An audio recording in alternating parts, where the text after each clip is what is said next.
आशीर्वाद और सपोर्ट मिली तो आए वाला साल में एकरो से भव्य कार्यक्रम का आयोजन हुई। शांति बनाए के रखो, समिति का अपन सहयोग प्रदान करते रहो, सुहाना देवी का आवाज के सुनते रहो, झूमते रहो और नाचते रहो।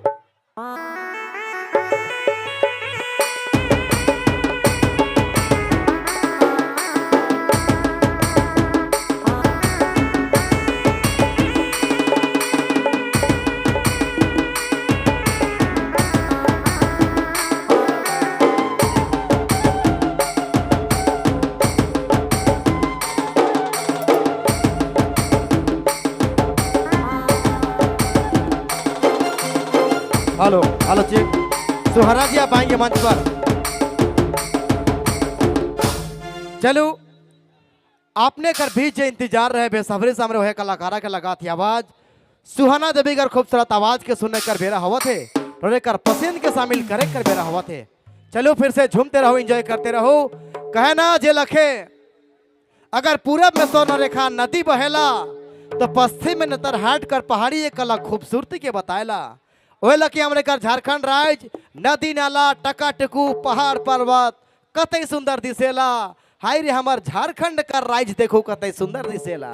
चलो ये कला और संस्कृति ही कर मांदर कर थाप और बांसुरी कर ताम सुहाना देवी कर संगे सुनब हमरे।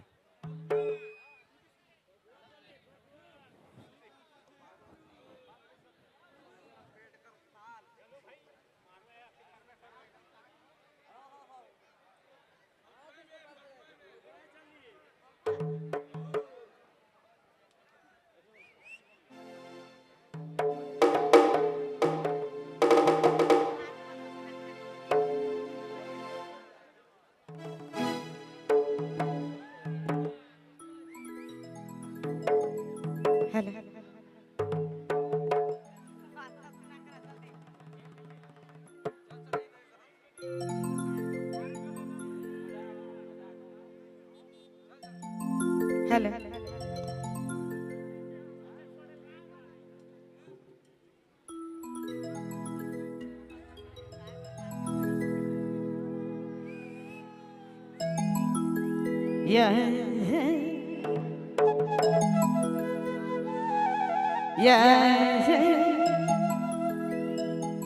या बकीरा गया बीरा खेला बागोया या बकीरा गया बीरा